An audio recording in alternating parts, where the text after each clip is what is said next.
Good evening. Welcome to Trending at 10 p.m. with me, Vishnu Shom. On the program tonight, clear indicators that there will be a massive push against terrorists in Jammu and Kashmir. Several meetings of the security leadership with the governor a day after the government of Jammu and Kashmir collapsed. We'll be joined shortly by General DS Hooda, the former Northern Army commander, a man who played a decisive role in India's surgical strikes and someone who has a real perspective on the security situation in Jammu and Kashmir. We'll be looking at how and whether governor's rule in the state can indeed improve the law and order situation. We'll get to that in a moment. First, a couple of the big stories that have been making headlines on NDTV.com. Arvind Subramanian, the chief economic advisor to the government, quits. He says he has personal reasons for doing so. The army chief explains why the ceasefire in Kashmir didn't work. His report suggests that security forces under the governor could be preparing for a major push against terrorist forces. Also, another big story which is doing the rounds of NDTV.com is Vedanta warning on the Tuticorin Sterlite plant's sulfuric acid leak, which it says is severe. And in terms of some of the trends on Twitter, Kamal Hassan has been in Delhi where he met Rahul Gandhi in addition to officials of the Election Commission. This has to do with the symbol for his party. And NN Vora, governor of Kashmir, very much a talking point on Twitter. So Kashmir really dominating the news today, a day after the government of Jammu and Kashmir collapsed after the BJP decided to withdraw support. Let's start, in fact, with the situation in Kashmir. Sources telling NDTV that forces who may have been under pressure to go slow in some operations because of political compulsions will now have a free hand to proceed in their operations. 210 terrorists who are on the hit list of security agencies will now be targeted. The next few days could see a spike in anti-terror operations. Defence Minister Nirmala Sitharaman meeting the family of Aurangzeb, the Indian Army soldier who was executed by terrorists during the Ramzan ceasefire. Since the death of Aurangzeb, there have been two key developments. The ceasefire has been called off and the Kashmir government has collapsed because the BJP believes the security situation is untenable. I've spent some time. One message I can take back from here is a family, here is a martyr who to me, and I'm sure to the whole nation, stand out as inspiration for us. But will governor's rule in the state necessarily have an impact on the battle against terrorism? Sources have told NDTV, police forces who may have been under pressure to go slow in some operations because of political compulsions of the PDP will now have a free hand to proceed. Once intelligence information is shared, the army will be in a position to instantly respond where required. There will be no delay. 210 terrorists who are on the hit list of security agencies will now be targeted. बीच में हमने एक suspension of operation का दौर देखा क्योंकि हम चाहते थे कि जो वहां की आवाम थी रमजान के महीने में उन्हें सही तरीके से नमाज अदा करने का उन्हें मौका मिले, लेकिन इसके बावजूद हमने देखा कि जो आतंकवादी थे उन्होंने अपनी कार्रवाई जारी रखी। कार्रवाई हमारी जैसे पहले हो रही थी उसी तरीके से चलते रहेगी। पॉलिटिकल चेंज से कोई फर्क नहीं पड़ेगा जो वहां पर हमें तो नहीं लगता कोई फर्क पड़ेगा। During the ceasefire between the 17th of May and the 13th of June, there were 66 terror-related incidents, a sharp increase from the pre-Ramzan period. There were also 21 grenade attacks and 23 gun attacks during this period, in addition to 4 major infiltration attempts in which 15 terrorists were killed. However, key challenges remain. Thousands in Kashmir typically attend the burial of militants or civilians caught in the crossfire. Some of those who attend the processions are invariably convinced to join the militant ranks. A strategy to counter the dynamics of such mobs need to be worked out. With Vishnu Som in Delhi, in Srinagar, Zafar Iqbal for NDTV. Well, joining us now, Lieutenant General DS Hooda, the former Northern Army commander, the officer who had a decisive role in designing the surgical strikes and in implementing them at a very senior level. General, always a pleasure to speak to you. Thanks very much for being with us. You know, we have a very large security presence already in Jammu and Kashmir. It's not that the hands of the armed forces, the police and the paramilitary, are bound, are tied. So now we've got governor's rule in the state. How would things necessarily change? See, Vishnu, the security situation, particularly in the valley, has not been very good. I mean, there is no getting away from this fact, particularly after 2016. And although a very large number of terrorists were killed, but you are seeing things like greater recruitment, inability to hold elections, both in Anantnag and even the local panchayat level election. We've had more civilians killed this year than ever before. So therefore, I think there was a need for a change, and there was issues in the coalition, which is the reason why BJP is pulled out, which was impacting on the security situation. So therefore, I think there will be a positive change as far as the security situation is concerned. As you yourselves have brought out that the police has done an outstanding job, but it's also a fact that at the local level, some of them do come under pressure. So the intelligence is going to improve, and the ability to react faster is going to be there. So, General, obviously the army, the paramilitary forces, which is the CRPF in the context of the valley, and the police work together. You all deal with encounters together, and you have your specific areas of operations. When you were Northern Army Commander, and I want you to be candid, sir, as usual, did you come across instances when the police in certain areas were going slow and you sensed that this was because of political pressure? In a few isolated cases, Vishnu, I'm being honest. Largely, the synergy was outstanding. In a few cases, we did see where we wanted to launch operations, and sometimes the reaction was slow. But again, isolated cases. So I'm saying, the synergy can only sort of improve with what is going to happen hereafter in the future. Do you believe that the army needs to induct more soldiers into Kashmir? Not really, Vishnu. I think we've got enough soldiers, and the number of terrorists that are there. I think the army presence that is there can well handle it. I'm seeing what you're putting out on the side, about muscular policy and healing touch. Actually, there is no dichotomy between the two, Vishnu, because, the healing touch goes side by side with what you're terming muscular policy.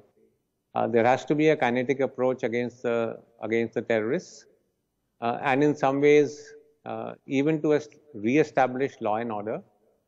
In case, people are going to come out on the streets and stop normal functioning, the locals are going to get hassled, then obviously you have to have re-establishment of the writ of the government.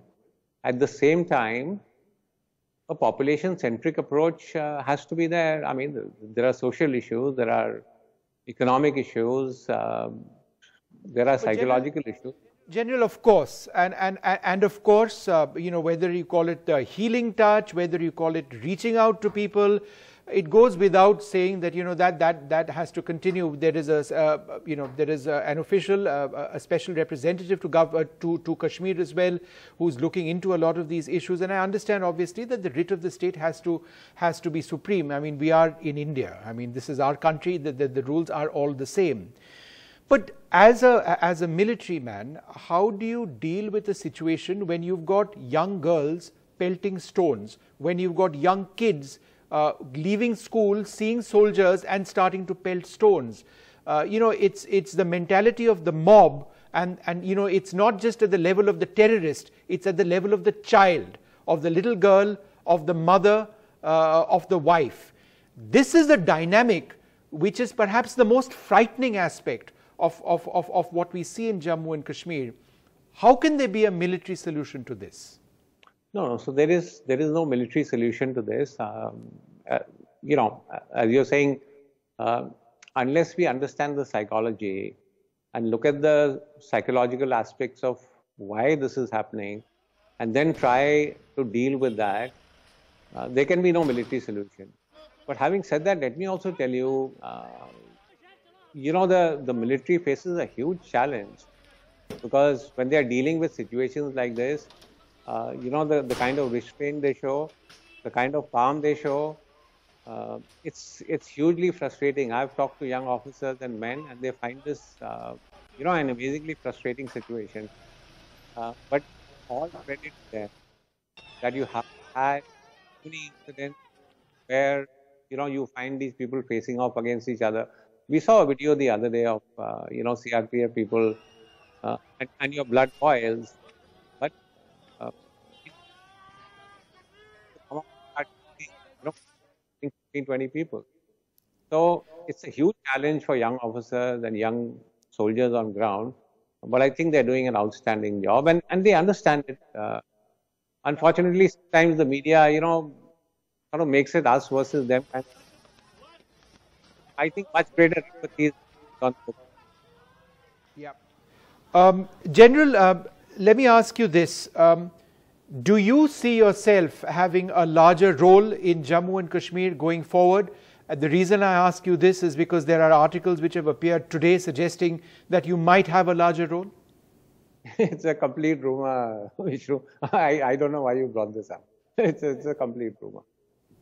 All right, let's get back to what the focus is. General, I had to ask you the question. How could I not have asked you the question? But that being said, if we just look at the situation as far as stone pelters are concerned, when the army conducts operations, when you deal with encounters, you have to fight a certain enemy. But then if you are confronted by stone pelters at the same time, isn't it almost impossible to operate? And then for a young commander on the ground, how do you deal with that situation? Do you open fire on stone pelters who represent a very serious threat to you, or do you carry out an encounter? What kind of training is possible to deal with this dual threat? See, Vishnu, every soldier who goes into Kashmir is given a 6-week, what we call pre-induction training, in which we tell them what the environment is going to be and how they need to operate there. As I said before, it's hugely frustrating, and I'm again saying huge credit to our soldiers.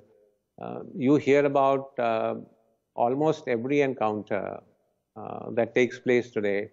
You have crowds coming out. You have women, and you have young boys who come out and carry out stone pelting. The fact that there haven't been so many casualties, a lot of standard operating procedures are put in place to try and keep police at the front. Absolute restraint, sort of minimum force. There have been 1 or 2 cases in which actually the soldiers have prematurely called off the operation. Yep. Because they were faced by this kind of crowd. Sure. So it's a difficult situation. I understand there is anger, frustration among the youth, and we need to see how to deal with it. But I think they also need to understand. The frustration of the soldiers. He feels I'm here to protect the country and my countrymen, and this is how I am being treated. So, sure. General, one final question to you before I move on to my other panelists. The way this is played out in the media, and this is something that affects people in Jammu and Kashmir as well. We don't do that over here, but it's an us versus them. Obviously, there are some things which will never change. The laws of the land will never change. Terrorism will never be accepted. But that said, how dangerous is this duality of us versus them for security forces as they deal with a very complex situation on the ground, which is not just a military situation.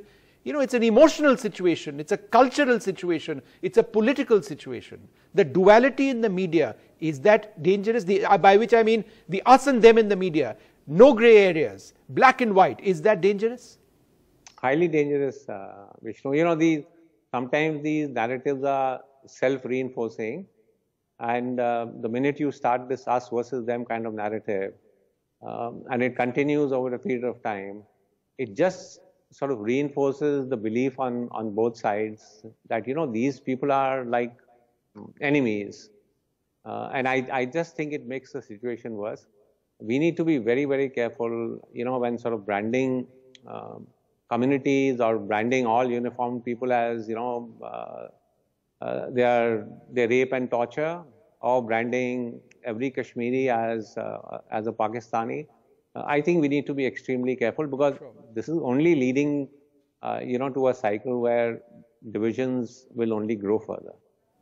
General Hooda, always a pleasure speaking to you. Thank you very much, sir, for speaking to me this evening. Thanks very much indeed. Well, joining us now, Professor Hamida Naeem, Chairperson of the Kashmir Center for Social and Development Studies, and Vaibhav Agarwal, member of the BJP. Professor Hamida Naeem, let me ask you this. There are all sorts of indicators now that there is going to be a major push in the days ahead as far as the security situation is concerned. Do you believe that this was almost inevitable because the ceasefire during Ramzan essentially failed?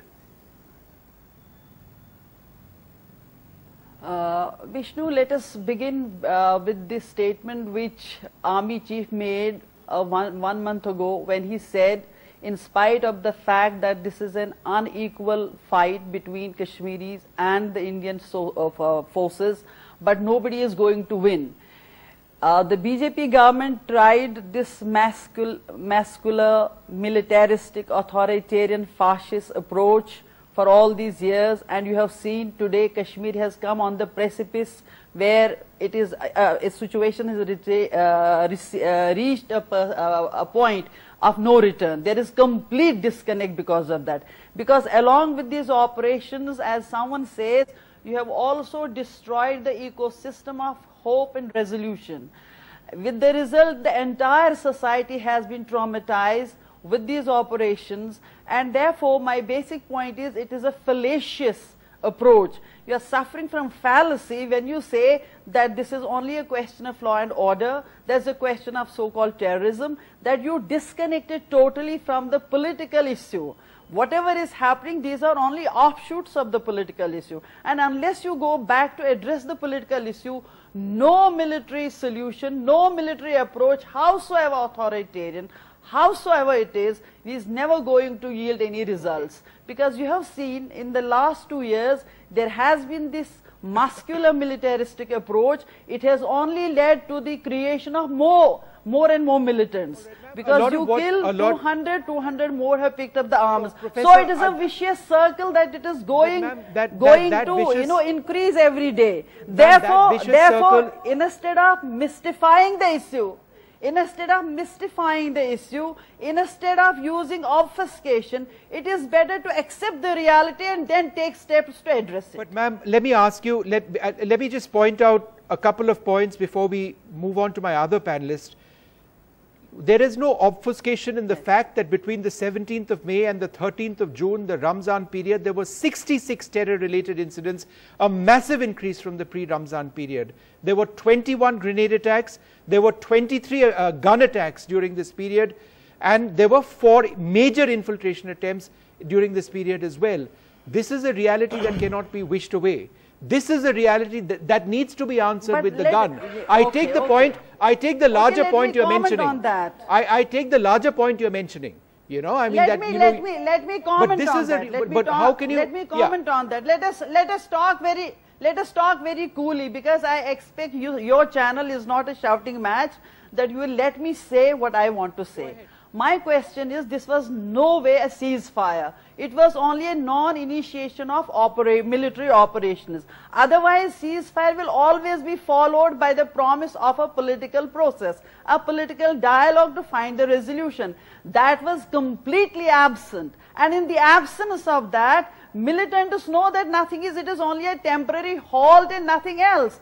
And therefore, I am not advocating anyone, but I am saying you can speculate on that. If there would have been a promise of political process, a meaningful political dialogue, which is going to resolve the issue, I think it would have been, it would have been responded in the same way. Let me get Vaibhav Agarwal, who's been listening very patiently on this. I think a very strong point mentioned over there by the professor is that, look, there has to have been a political vision strong enough to go alongside the ceasefire for the ceasefire to have worked. How would you respond?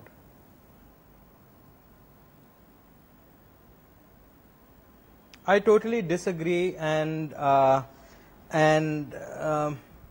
very disheartened and dissuaded by the points that the learned professor has made, which is skewed in a particular direction and not in the interest of the nation, and does not have political merit in anything that she has said, And I'm being very categorical, upfront and specific, with all due respects.